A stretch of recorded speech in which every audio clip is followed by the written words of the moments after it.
Tonight with the breaking news, the tension and anger growing in Minneapolis at this hour. Violent clashes between protesters and federal agents. And tonight, outrage growing over a series of new arrests. Tonight, multiple witnesses telling ABC News that federal agents ate lunch at a Mexican restaurant outside Minneapolis, then followed the staff after closing time. Video reportedly showing officers then arresting 3 of the workers from that restaurant where the officers were eating earlier in the day. Also tonight here, newly released documents revealing new details about the moments following that deadly ICE shooting of Renee Good in her SUV. We now know she was shot in the chest, the arm, and they say possibly in the head. The vehicle then appearing to accelerate there, crashing into parked cars.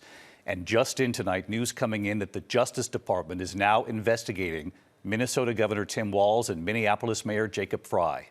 ABC's Matt Rivers leading us off from Minneapolis tonight. Tonight, new police, fire, and 911 dispatch logs detail the chaotic moments after ICE agent Jonathan Ross shot Renee Good. The first calls coming in at 9:38 a.m., one telling dispatchers there's 15 ICE agents and they shot her, because she wouldn't open her car door. Can I go check a pulse? No! Back up! Now! I'm a physician! I don't care! We understand. We got EMS coming. Paramedics arrived at 9:42 a.m., reporting Good had 2 gunshots to the right chest, 1 gunshot to the left forearm, and an additional wound on the left side of her head, which the report called a, quote, possible gunshot wound. The dispatch logs indicate local law enforcement had to evacuate ICE agents from the scene because of the crowds. So what we're seeing here is a couple dozen officers that have come out of the federal building there in riot gear, pushing the protesters that have been out front of the building all day long back onto the sidewalk. They have threatened people with arrest if they don't comply. I can't breathe. Hi. Back up! Overnight, officers taking at least 4 people into custody. We were on our way home from our oldest son's basketball game in South Minneapolis. On Wednesday, Destiny Jackson had her husband and 6 kids in the car, including a 6-month-old, when she got caught in chaotic protests after ICE shot a Venezuelan man during a traffic stop.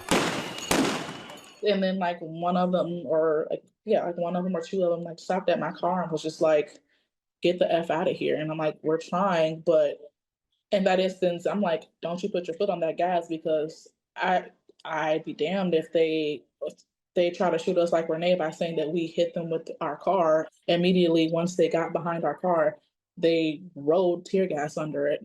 They say grenades detonated their airbags, trapping them inside as gas filled their van. Then their 6-month-old baby stopped breathing. Having to get my baby mouth to mouth and people pouring milk all over my other kids. I thought I was dying, honestly. Thankfully, everyone now okay. Where are we supposed to go? Homeland Security says they've made more than 2,500 arrests since Operation Metro Surge began in December. Many of the violent takedowns caught on camera. Stop kneeing him in the face! Multiple witnesses telling ABC News federal agents ate lunch in a Mexican restaurant outside Minneapolis Thursday, then followed staff after closing time. This video showing officers then arresting 3 of them. President Trump, who has threatened to send in active U.S. troops using the Insurrection Act, seeming to dial it back today. If I needed it, I'd use it. I don't think there's any reason right now to use it, but if I needed it, I'd use it. It's very powerful.